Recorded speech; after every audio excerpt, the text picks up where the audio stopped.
How's it, Lucy? All better? Was I complaining? Well, he was sick. He had he was feeling crummy at the beginning of the He week. had a couple of crummy days, Or stomach just, aches. yeah, Ruben had a stomach. It was going around, I hear. Oh. We got a message like strep was going through Ruben's school. He thankfully didn't get it, but Yeah, I know. Lucina hasn't gotten strep yet. how's Dorian? Right? He always seems kind of exhausted. I mean, we're insane. Yeah. It's been really hard. It's a combination of school and Lucian he is a constant source of stress and worry. Yeah. Yeah. But actually, I feel like we have a lot more support. There's a new principal in his school. Okay. With yeah. Okay. Than we Well, had that's good. before. Yeah, but still. Yeah. So we're just exhausted. Just exhausted by him. Well, we gotta understand that. So It's growing up is so hard. Like I am so glad I am not a child, a teenager. Like it was so. I don't know how anyone makes it to adulthood, frankly. Oh, look at It's that. hard. All right, it's around time. So if you can grab something and take a seat.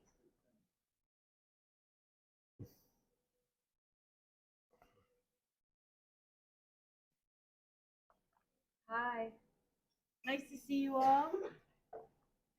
I am Myrna Gabby. I'm in the philosophy department. It gives me great pleasure to introduce my esteemed colleague, Trip Glazer. Trip Glazer has been at the university for, well, this is his 5th year. He's a specialist in the philosophy of emotions. He's a prolific writer. He has a number of recent articles on the role that body language plays in communication, especially in the context of racial injustice. He's also working on a book that explores Darwin's theory of emotion. So today's talk is going to draw on this historical project. The title of the lecture is Was Darwin Wrong About Expression? Thank you, Myrna. Thank you all for coming on a Friday. I hope you're getting extra credit. So I'm going to start just by kind of sketching the big picture, what I'm interested in, how this project fits within it. So Charles Darwin was, of course, a biologist. He was a geologist, and I think he was a philosopher. When someone asks me who my favorite philosopher is, I always say Darwin, and they always look at me weird, like, wait a minute, he was a scientist, he wasn't a philosopher. But the fact of the matter is that Darwin read philosophy throughout his life. He filled notebook after notebook after notebook with thoughts about philosophical topics, and he even weighed in on philosophical debates in his published works. For the most part, his views on philosophy have been overlooked. Scholars look at his scientific ideas, his biological, his geological ideas. Relatively little attention has been paid to his work on philosophy. So my project right now is to shine a light on Darwin's philosophical views, especially related to emotion. Last year, I presented a paper here on his theory of emotion, which he developed at an early and later period of his life. And I'm happy to report back to you all that this paper is going to be published soon in the History of Philosophy Quarterly. So you can see how that developed after the talk that I gave. And I've almost finished writing a book on Darwin's philosophical views on emotion. And the stuff that I'm talking about today comes from chapter 5 of my book. So one of the most important episodes in the history of emotions research is this debate between Charles Bell and Charles Darwin. Many people argue that the modern science of emotion began with this debate. So if you look at a textbook in biology or psychology on emotion, it will often begin with the Bell-Darwin debate. This was a debate over emotional expression. Both Bell and Darwin believed that emotional expressions are universal. That no matter where you go in the world, people smile, when they're happy. They pout when they're sad.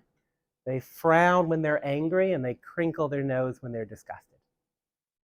There are some psychologists today who challenge this idea, but many psychologists today believe that the evidence bears out that there are pan-cultural or universal expressions of emotion. However, Bell and Darwin disagreed about why expressions are universal. So Bell argued that expressions are universal because God made us that way. He believed in special creationism. He believed that every species was created by God in its current form. Darwin, of course, believed in evolution. He argued that expressions are universal because we inherited these expressions from a distant pre-human ancestor. So this is why many view this debate as the beginning of the modern science of emotion, using scientific methods, especially evolutionary perspectives, to explain why we feel what we feel and why we express what we express. This is a debate over the origins of expression, and this is a scientific question. So this is what scholars have focused on when looking at the Bell-Darwin debate. But they also were debating the nature or meaning of expression, which is a distinctively philosophical question. So scholars talk about the debate over the origins of expression. Scholars have not talked about their debate over the nature or meaning of expression. That's what I'm going to be shedding a light on today. So what do I mean by the nature or the meaning of expression?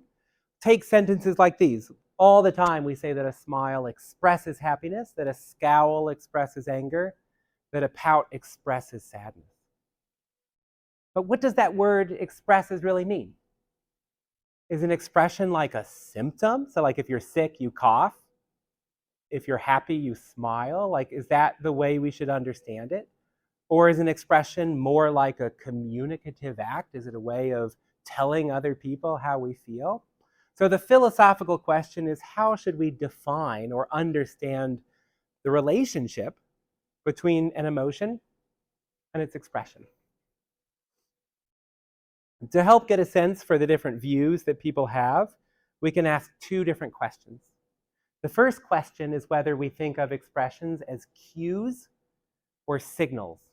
These are terms from ethology, the study of animal behavior. And the idea is that a cue is a behavior or trait or trace that conveys information, but accidentally so. That's not its design. That's not its primary purpose. So if a dog walks through the snow and leaves these tracks, guess what? We know where the dog went. These tracks give us information. But it's not like the dog was leaving tracks to help us follow it. What it was trying to do was walk from point A to point B, but a side effect of walking from point A to point B in the snow is that you leave traces. So cues convey information, but not by design. That's not what they're supposed to do. It's a side effect. It's accidental. By contrast, signals are behaviors that convey information, and that's what they're supposed to do. If a dog pees on a garbage can, it wants to let other dogs know that it was there. Right? So signals are things that are supposed to communicate, that are trying to communicate, that have the function of communicating. Cues are things that just happen to communicate accidentally. So the way that this translates into thinking about expression is we can look at something like a laugh, and we can ask, does laughing just happen to reveal that we're amused? So are we laughing for, some sort of physiological explanation? And just if we see someone laughing, we're like, oh, this person's really amused. Or is it that laughing is a behavior that somehow has the specific function of revealing amusement? So maybe God designed us so that we laugh to show other people that we're amused. Maybe we evolved to laugh because evolving serves this important social function. But again, the question is a laugh supposed to tell other people that we're amused, or does it just happen to do it? That's one question. This is the kind of encoding phase. So what are we doing when we produce an expression? The second question is about decoding, how we make sense of expressions. And the question is, do observers infer emotions from expressions, or do they more directly recognize emotions in their expressions? So the infer option is the idea that what we see is a behavior. We see a smile, we see a scowl. And then our brain starts churning and we're like, okay, why do people smile? They smile because they're happy. We've seen happy people smiling. That's what we've learned culturally. So we see the expression, but then we make this inference, this mental jump to say, okay, the person must be happy or what have you. The other option is that it's not a two-step process, it's like a one-step process. In seeing the expression, we immediately know what the emotion is. So I'm going to flash an image on the screen. It's going to show up right here. I'm just going to show it for a second, and then I want you to tell me what you saw.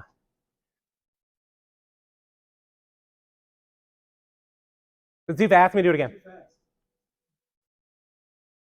What did you see? A person upside down smiling. Anyone else see a person upside down smiling? I'll show it a little bit longer. Is it a person upside down smiling? So if you turn your head, you can start to see it. But here, I'll flip it over for you. Ugh. Ugh. So what happens, so the way you create this is you flip the head, but then you flip the mouth and the eyes right side up. This is called the Thatcher illusion. The first version of it used Margaret Thatcher. But psychologists study this, and the argument is that we evolved, our visual system works in such a way to automatically detect emotions in faces. So it's not like we see an expression and then we try to figure out what the emotion is. It's that like our visual system is adapted to fixing onto emotional facial expressions. So it's not you see it and then you think about it, it's that it's all in the seeing. It's all in the looking. Ugh. And I go, I don't know. Can't get enough of it. So if you put these two questions together, right, you've got the encoding phase here, the decoding phase here. We've got different ways of understanding what it means to express an emotion, what an expression is. And what we will see is that Bell and Darwin occupy opposite views. Darwin says that expressions are cues. They happen to communicate, but that's not what they're for. And we have to figure out what it's expressing. We have to have a thought about it. It's not enough just to see it. Whereas Bell says, no, expressions are supposed to communicate, and we have this special ability to immediately recognize what someone is experiencing by looking at their face. So let me kind of tell you how we got there. So Bell wrote this incredible collection of essays called The Anatomy and Philosophy of Expression. He was kind of a crook. So he published it 3 different times under 3 different titles to make it seem like he was writing more books. So this was the title of the 3rd edition, which I think is great. But one thing that's really cool is, so he was also an artist. And so the book is filled with a lot of his own illustrations, some of which I think are really beautiful, and some not so much. And so if you know Bell's palsy, that's named after Bell. So Bell was an important neuroanatomist, physiologist who studied the nervous system, especially the muscles of the face, but he was also developing these philosophical views. And so of this collection of essays, I've spent the most amount of time researching the 5th essay, which is the really philosophical one. And so what he does in this essay is he presents 2 different views of expression, and then he tries to synthesize them into a third. Very kind of, it reads almost like modern contemporary philosophy. He's really ahead of his time, I think. So here's what he offers as the first way of thinking about expression. He says, the violent passions are exhibited so distinctly in the countenance or face of both man and animals that we are led to consider these movements by which they are made obvious as characteristic signs provided by nature for the express purpose of intimating or revealing the inward emotions, that they may be interpreted by a peculiar or special and intuitive faculty in the observer. So mapping those terms I presented to you early on here, we can see that the first proposal is that expressions are signals because they're supposed to communicate, and we have this special innate ability to just immediately know what people are feeling based on their expressions. So expressions are signals and they are recognized. So putting it on the chart here, we see the first view here. But then he goes on to write, he says, an opposite theory has been proposed in which such special provision is denied. So special provision, he means the special function of communicating. So this theory denies that expressions are for revealing, are for communicating emotions. They just happen accidentally. So the appearance of expression is accounted for as the effect of certain actions which are performed in obedience to the common laws of the animal economy. So if you're surprised, your eyes widen. That's not to show other people that you're surprised, but so you can see more of what's going on. When we crinkle our noses because we're disgusted, it's not to show people that we're disgusted, but it's actually to sort of close our nasal canals to prevent, potentially noxious fumes or contaminants to get inside. So expressions have functions that have nothing to do with communication. And furthermore, we are taught by experience alone to distinguish the signs of the passions in man. So we have to learn that a smile means joy, that a scowl means anger, that a pout means sadness. So there is not just seeing the expression, it's making that extra step of reasoning. So here we see the idea that expressions are cues and that expressions have to be inferred. So the first analysis was here, the second one goes here. Something that really interested me, he uses this passive construction, an opposite theory has been proposed. Proposed by who? Who is he talking about? So I read a bunch of books on Bell and none of them could tell me.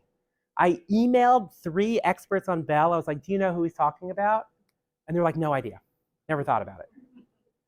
So I got to do my favorite thing in the world, which is like detective work.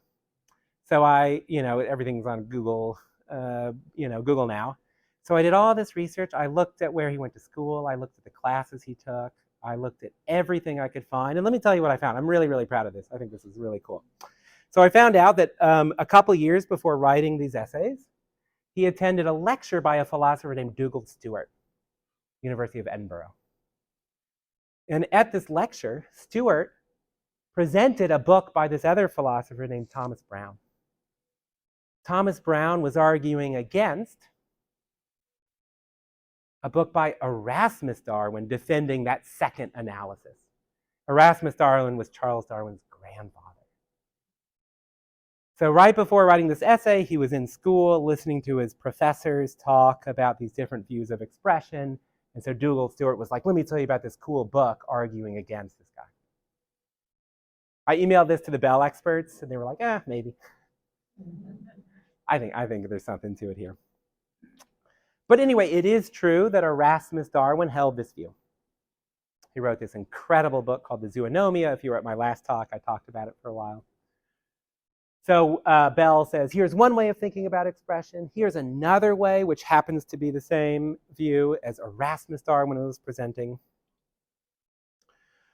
And so then Bell tries to synthesize them, to bring them together. He says, if we attend to the evidence of anatomical investigation, we shall perceive a remarkable difference between the provision for giving motion to the features in animals and that for bestowing expression in man. So he says that humans and animals are totally different. It's true, animals snarl when they're mad, people snarl when they're mad, but it's actually very different what's going on in these two cases. In the lower creatures, there is no expression, but what may be referred more or less plainly to their acts of volition or necessary instincts. So what he's saying here is that what animals do is they produce cues of emotion, which can be inferred as the results of emotion. But he says those aren't really expressions. We should call them something different. Because that word expression, we should reserve that for the really special thing that humans do.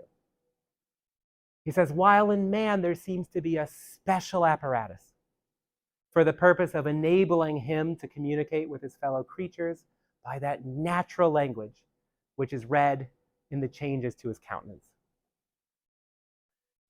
So animals cue emotions, and we can infer emotions from those cues, But what humans do is they signal their emotions, and we can recognize their emotions in those signals.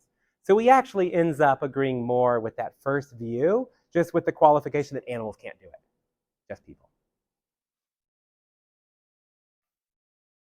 So now we come to Darwin. He wrote this incredible book, The Expression of the Emotions in Man and Animals, in which he takes on Bell's view. He rejects Bell's claims about the origins of expression, so he gives an evolutionary account of why there are universal expressions of emotion. But here, and this is the thing that other people haven't talked about that I want to talk about, he also rejects Bell's claims about the meaning or nature of expression. And so what I think is really neat here that people haven't picked up on is that what Charles Darwin is doing is he's actually defending his grandfather's theory against the objections against it. He was like, Grandpappy had it right, and I'm going to prove that he was right. And so he's defending his grandfather's view from the objections that Charles Bell had raised against it. And so the way that this debate is often framed is that Bell is the kind of voice of tradition. He's just kind of making these assumptions inherited from his religion, from conventional wisdom, whereas Charles Darwin is this pioneering scientist who's challenging these ideas. Whereas I think what in fact happened was Erasmus Darwin put forward this really provocative view. Charles Bell is trying to critique it, and Charles Darwin is saying, my grandfather had it right. Right, so he's defending an older view of expression. And so here's what he writes in Expression. He says, when I read Sir Charles Bell's great work, his view that man had been created with certain muscles, specially adapted for the expression of his feelings, struck me as unsatisfactory. So of course we know that Darwin rejects the idea that man was created with these muscles, because he's not a creationist. But if you really attend to this quote, you see that Darwin is going a step further. He's not just rejecting the creation of these muscles through special creation, but he's rejecting the idea that our muscles are adapted for expression, for communication. So to really drive a wedge between his views and Bell's views, he's going to say our expressions did not evolve to communicate anything. They evolved to help us survive. And they just happened to communicate as a useful side effect. And so throughout the book, what he tries to show is that every expression has a distinct function unrelated to communication. And so he's trying to show that there are distinct uses independently of communication, of expression, for all of the movements that we see in our faces and in our bodies. Right, so summing that up, Darwin argues that expressions evolved for reasons that have nothing to do with communicating emotions, but they do actually communicate them, right? You see a smile, you know the person's happy.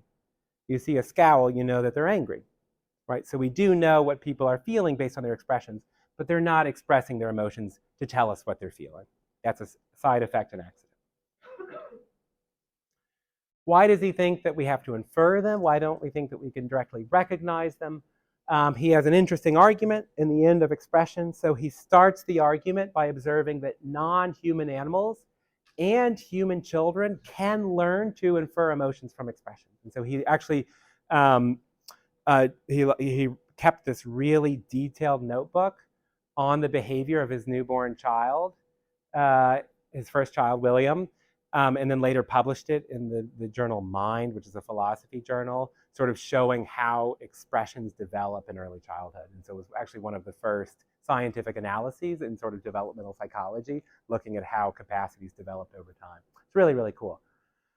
So he says, look, there are animals that don't naturally know how to respond to certain facial expressions, and we can teach them how to respond to it. Right? If you hit your dog every time you frown at it, it's going to learn very quickly to run away when you frown. Right? So he says, look, we can learn to infer emotions from expressions. And then he argues that associations between expressions and emotions, they don't have to be learned. They can also be inherited. And so his argument is that when we see clenched fists, we kind of immediately think that person must be angry. And he says we don't really know why we drew that conclusion. It's just we see the fist and we think anger. And his explanation is that we think anger because we have inherited an association between these things. This is actually Lamarckism. This is a kind of antiquated view of how evolution works that Charles Darwin held on to. So he thought that we can inherit habits and acquired, learned traits from our ancestors. Right, so again, I'm just sort of spelling out why Bell holds this view and why Charles Darwin adopts his grandfather's view here. So the big question I asked, was Darwin wrong about expression? So the last part of this project was doing a literature review. So looking at the past 50 years of philosophical research on expression to see what people are saying. And so if you go back a whole 50 years, you find a really seminal paper on expression arguing that the Darwins were right. That's the right way to understand expression. A year later, another seminal book on expression saying, yes, expressions are cues, but actually we recognize them. We don't have to infer them. Charles Taylor defended the same view.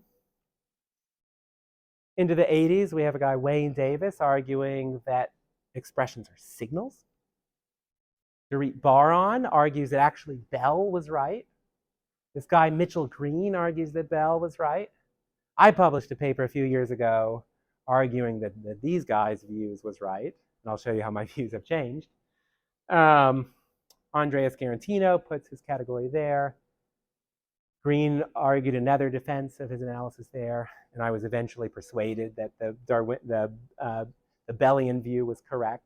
So just to kind of show how that looks in time. So if you look at the past 50 years, this is how the consensus has moved. So for a while, people thought Darwin was right, but basically philosophers today are like, well, Bell was basically right about expression. So the fun conclusion, I think it's a kind of ambiguous title. Was Darwin right about expression? Well, about the origins of the expression, of course he was right. Bell was wrong. Expressions evolved. Humans evolved. We were not created in this form with these capacities. So Darwin was right about the origins of expression, but Bell was right about the nature and meaning of expression. Darwin was wrong about that. So Darwin was right on the science, wrong on the philosophy.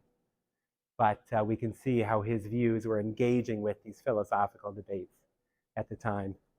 Thank you.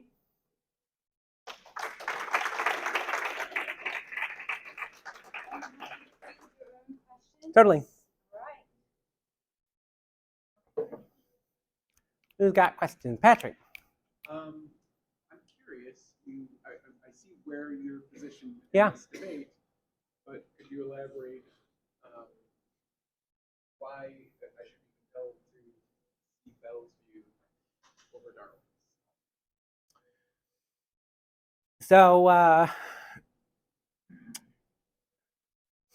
So in trying to understand what it means to express an emotion, I think it's important to think about what's the difference between expressing an emotion and other ways of communicating an emotion. So I think there's a really big difference between me telling you I'm angry and me showing you that I'm angry. And so there's a difference between show and tell, which we might think gives us insight into the nature of expression. If expressions show emotions, that means they make emotions perceptible, right? If I show you a magic trick, you see that the ball has disappeared. So there are kind of linguistic considerations that lead us to think that in order for something to count as an expression, it can't be just a clue that tells us what someone is feeling, but it has to give us a more direct understanding of it. That's what it means to express something, that it becomes visible, it becomes immediately accessible. That's why I think the kind of the recognizing view works out over the inferring view. And then why I think that it's a signal instead of a cue.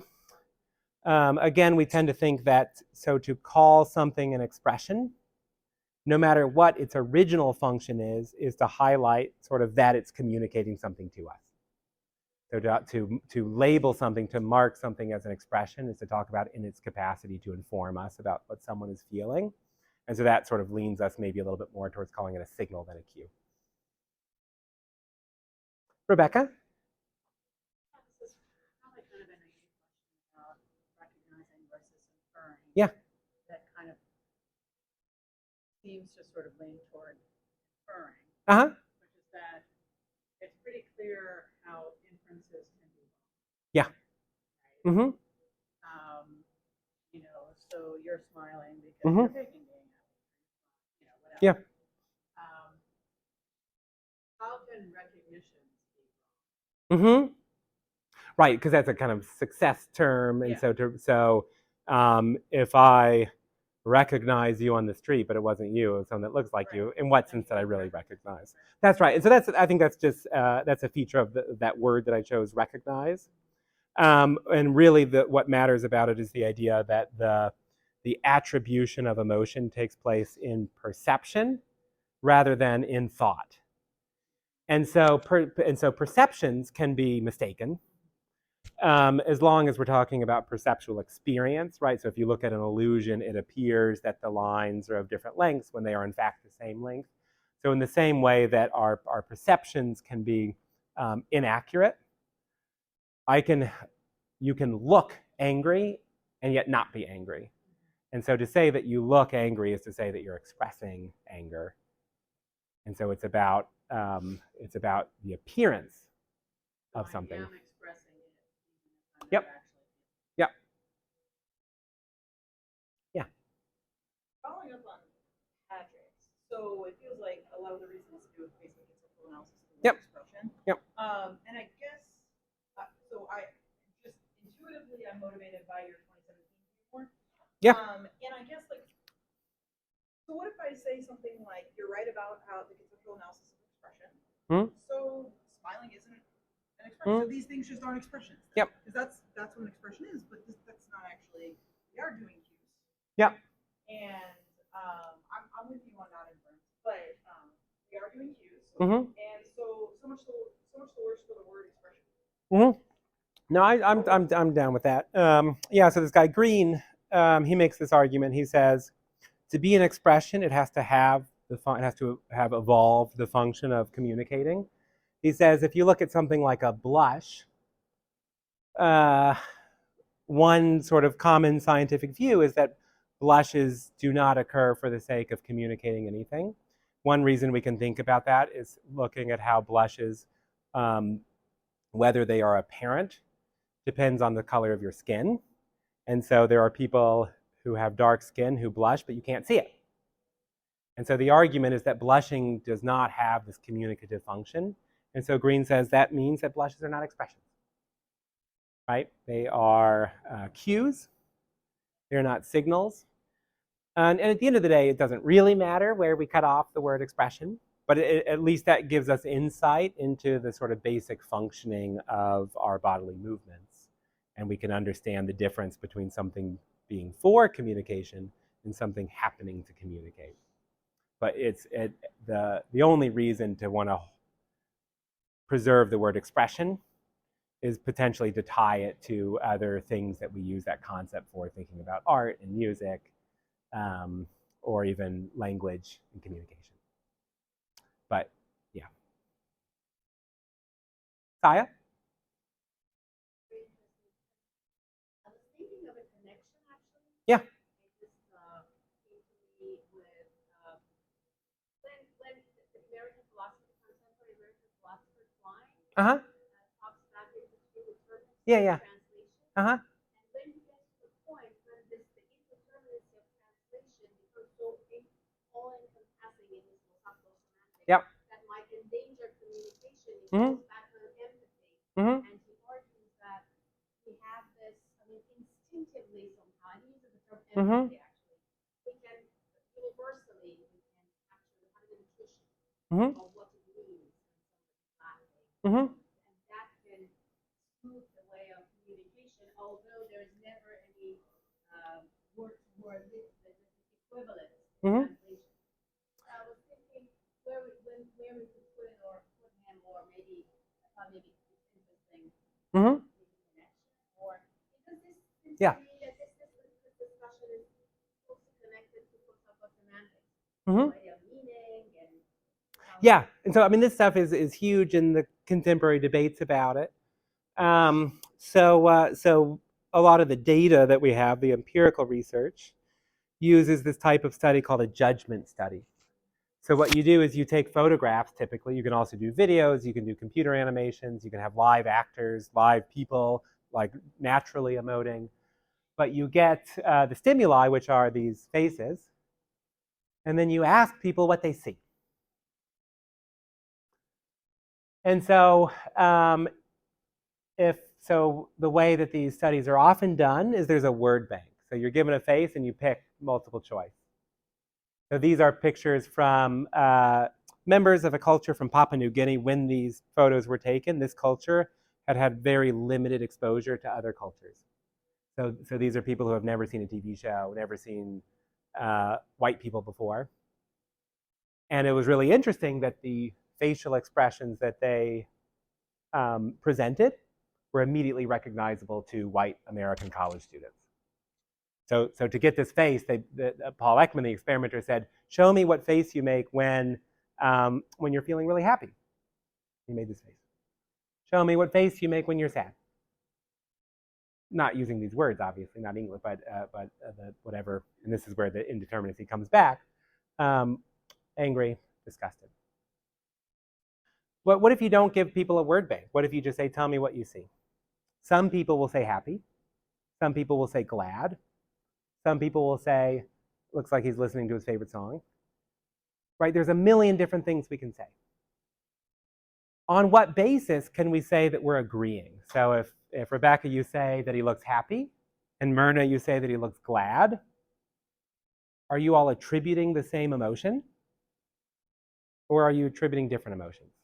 That depends on how we understand the meanings of words, right? And so a lot of people today take the kind of Kripkean view that rejects Quine. So they say the job of science is to discover natural kinds. And so so there's this thing, anger. We can give it a scientific, biological, evolutionary explanation. It will kind of approximate what we in English call anger. It will kind of approximate what Germans call Wut or whatever, right? But there's this actual thing that's inherited, an actual disposition, an actual sort of biological mechanism that's inherited, that's passed down. It's found not just in humans, but other animals, many different species. We have different words for it, but those words get their meaning from referring to this actual physical thing. So a lot of the folks today, in a sense, kind of reject the Quinean view, are more optimistic about our ability to match our words onto the world. But then there are people in that Quinean camp who are like, well, wait a minute, we're taking our common sense categories and we're saying that they're vindicated by science, but without really justifying that. Jeff? Maybe somebody asked this already. I'm like, yeah, can't really hear. Well, if it's a hard question, then someone did ask it already. Maybe Patrick. It was answered. It was, yeah. It's just about what role maybe language plays in Mm-hmm. all of this. Mm-hmm. I mean, it's sort of bouncing around here. Yeah. I'm wondering, like, can these expressions convey meaning without language somehow being a part of the picture beforehand, or like just somewhere in the story? Yeah. So I think so, but that's not a universal view. There's a really great phenomenon. So maybe you all know this phenomenon of blind sight. So there's certain people who are blind. They can't see anything. But if you hold like a red poster in front of them, you say, tell me what color you see. And they say, what, are you stupid? I can't see anything. And they say, well, just tell me whatever color comes to mind. And they say red. And so they don't experience perception, but actually, light is hitting the back of their eyes. It's sending information to their brain. It's being processed. There's also a phenomenon called blind fright. If I flash an angry face for less than 100 milliseconds, you will have no conscious awareness of having seen it. But your heart will start to beat faster. Your body knows what was on the screen, even though you have no conscious awareness of it. And so I think this is evidence of something that's pre-linguistic, something that doesn't require language. it's been argued that what facial expressions express are not emotions per se, but something a little bit more basic. So for example, smiling indicates approaching behavior, whereas a scowl expresses kind of a tendency to fight. And so by the time that we're putting an emotion name on it, that requires all sorts of background knowledge, concepts, maybe language. But we do have these immediate instinctual reactions to expressions that's pre-linguistic, pre-conceptual. Neil? Yeah, I'm just a little bit of information overload here. So My bad. I just want to make sure. Yep. So you're with Bell. On this question of analyzing expression, but on everything else, I'm with Darwin. Okay. And you're with Bell to the extent that expressions should be regarded as signals. Yep. To be recognized. Yep. Okay. Just wanted to make sure. Yep. And I'm right. No, I'm just kidding. Aaron? I'm wondering if we can, how do I think of it challenging? Maybe we can't clearly demarcate an inference and a recognition. Oh, yeah, that's right. Yeah. If cognition, how does divorce from perception? Looks like a recognition. Yeah, no, that's, yeah, so I think this is certainly, so the question is, can we really draw a line between inferring and recognizing? And so the way I described it was recognizing happens in perception, whereas inference is this added thought process. But of course, going back to Helmholtz, perception is often interpreted as unconscious inference, right? And so I think this is a really hard question. There's a book that just came out last year by a sort of leading expert in the philosophy of mind, of vision, by Ned Block, called The Border Between Seeing and Thinking. Isn't that just the most compelling book title ever? No, not a great title, but The Border Between Seeing and Thinking. And basically he argues that there is a kind of interplay between it, but we can still draw a line between visual processes and cognitive processes that are in thinking. And one of the marks of that difference is something that that he calls adaptation. So the way our visual system works is that if we look at the same thing long enough, it kind of fades away. So like, do you all have these little like swimmers on your eyes where these little kind of specks? You know what I'm talking about? Most of the time you don't notice them, right? Because we're so used to them. They're so ubiquitous in our experience that they go away. If you look at green for a really long time, your visual system adapts. It gets used to looking at green. And if you look at a white piece of paper, it'll look red because of your mind has retained, it has adapted to what was the normal stimulus and affected the subsequent thought. So the argument is that a marker of vision, of perceptual processing, is it has this feature adaptation. And there is evidence that facial expressions have this. So I don't have a good image here, I don't think, to recognize this. I love that.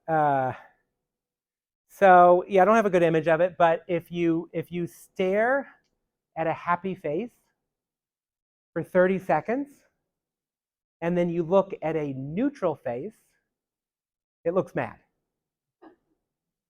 And I wish I mean, it's a great experiment. It works really well. If you look at a sad face for 30 seconds, and then you look at a neutral face, you're like, whoa, he's kind of happy. This is evidence of adaptation. So our visual system is synced up to look at facial expressions and to interpret them emotionally, specifically. And so if you look at a face long enough, that will affect your perception of subsequent faces. There's also the kind of, so with illusions, even if you know how the illusion works, it still looks that way. I'm curious how your mileage varies on this. For me, this face, it's hard for me to see it as not smiling. If I tilt my head, she starts looking freaky. But as long as it looks like this, it looks normal, right? So you know that it's freaky. You know it's like a monstrosity. But it looks normal like this. Ugh. Yeah.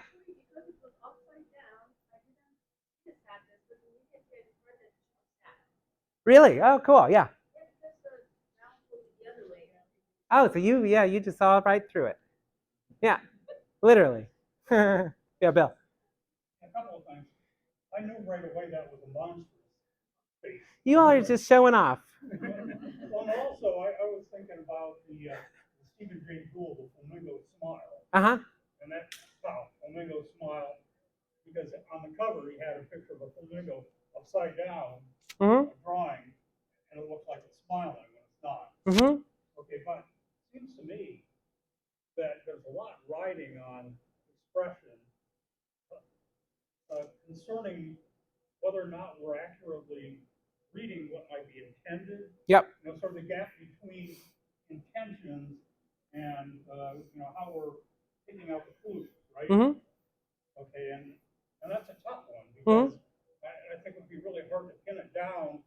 You could say, I'm intending this and Mm-hmm. define it whatever, and if it's somehow it's clearly intended by me to do this, people are still going to miss it. Mm-hmm. I mean, we get this in our classes all the time, right? Mm-hmm. Regular language. Mm-hmm. You know, that, okay, define it this way, seems clear. Same thing with various gestures. Mm-hmm. Seems clear. Yeah. Especially when we have some that are kind of ambiguous. And quick question, have you ever seen The Gods Must Be Crazy? Mm-hmm. The glass bottle. Mm-hmm. Right, the Coke bottle and the Kung, Mm-hmm. the Bushmen, and there was that really nice takeoff. Yeah. Because they're shaking their head no. Yeah. Fully intending yes, and the woman's reading it as yes because she thinks this is somehow a universal Mm-hmm. way of communicating. Mm-hmm. So, I mean, these are the things that cross my mind. And how do you close this to sort of sharpen that? I mean, Mm-hmm. what does this do to your definition or the debate? Yeah, so I think,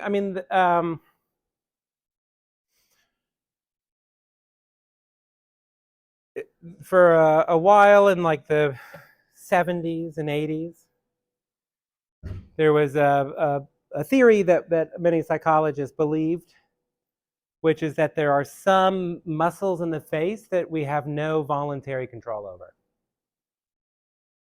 No matter how, even if you get Jim Carrey, he can't move it. But when he's happy, it moves. So there was this idea of the Duchenne smile. You may have heard after a French physiologist, Duchenne, who did these amazing experiments where he would galvanize muscles in the face. So he worked in an asylum, and I'm sure without consent would do these experiments on the patients where he would hook up a sort of an electrode to contract the muscles of the face, to try to reconstruct facial expressions to find out exactly what muscles did it. And he argued that when we smile, we control our mouth, but we don't control the crinkles in our eyes. And so you can actually tell whether a smile is genuine or put on by which muscles are being contracted. Turns out that it's actually not quite true. So the muscles, some people can't voluntarily control them, but some people can. It also turns out that some people, when they are actually happy, they don't contract those muscles. So there's always been this idea, kind of like a lie detector test. There must be some like fingerprint. There must be some feature that only happens when it's true, and so we can't be fooled by it. And that thing has not been found. And so my view of expression is that you can express an emotion without feeling it. So I think actors are very good at expression. That's like their job. And so for me, expression doesn't require an emotion. And so that, in a sense, kind of obviates the worry because we can define expression without worrying about our ability to prove that they're truthful or deceptive. But there's, you would think this question, are facial expressions of emotion universal? That sounds like an easy question to answer using science. And it's turned out to be extremely hard. So for hundreds of years, there have been ongoing debates in psychology about whether the evidence suggests universality or cultural specificity. And because there's always critiques with the particular methods that are being used, right? So with these matching activities, people treat it kind of like a process of elimination, right? They're forced to pick certain terms, and so you do get agreement, but it's unclear whether changing the methods would give you different results. Mm-hmm. Yeah. Also like sarcasm. Yeah. So how do they handle that? Somebody intends Yeah. to look sad Yep. by making it happen. Mm-hmm. Yeah, so I think that expression does in no way depends on intention. So I think that what makes something an expression is that it is tied to this natural and voluntary expression. So there's a way that this connects with expression in music. So Neil can tell you that there's a theory of expression in music. Sometimes it's called contour theory. But the idea is that the expressiveness of music is dependent on the way our voices naturally fluctuate in different emotions. So sad music kind of sounds like people wailing. Yeah. Well, Yeah. typically they call that the resemblance theory. Resemblance theory. Contour theory. Yep. So that music has heard qualities that somehow resemble either human behavior or the modulation of the human voice. Yeah. There's a lot of contour to the human voice. Slow music, we talk more slowly when we're sad. Yeah. And that can be representative. Yeah, so the idea is like I can have every intention of creating a peppy song in a minor key and a slow pace, but I will not ever succeed because the expressive resources that are established in nature do not allow that intention to be fulfilled, for example. I'm sure you know the music better. Yeah. Yeah. And I have maybe a better informed question comment for you. Yeah. Getting behind universal Yeah. recognition. So there's some interesting stuff we do look at in philosophy of music, where researchers have gone out and they've visited very isolated groups of people who've never heard Western music, Western classical music. So there wouldn't be any opportunity for cultural imprinting, and yet they could recognize the emotional quality, the expressive quality. So they agree with what? The music, Yeah. right. So that seems, am I right thinking that would tend to support the recognition thesis in general? That's right. And the universal Mm-hmm. and cultural? Mm-hmm. Justin? Yeah, so looking a little bit back to so I guess what I'm kind of wondering is, what do you take to be the upshot of recognizing that there could be a way in which this is sort of, this solicits sort of an inferred natural, or sorry, not an inferred, but trying to remember. Recognized, yeah. Yeah, so how do we sort of naturally recognize this? Mm-hmm. And what sort of is the benefit of admitting that as opposed to sort of just recognizing the complexity of how we express ourselves emotionally and how often that's sort of inferred depending upon sort of contextual and contingent sort of factors. Yeah, so I think that one thing that I didn't make a point of saying, but which I think is really important to say, is that even if there are some universal expressions, there are certainly also a bunch of culturally specific expressions, and there are certainly a bunch of idiosyncratic expressions. So your way of expressing amusement might be like only like you, and so someone who doesn't know you is like, what's this guy doing? Why is he contorting? And right? But people who know you are like, well, that's just Justin being whatever. So, so there's certainly idiosyncrasies. We certainly have our own personal style of expression.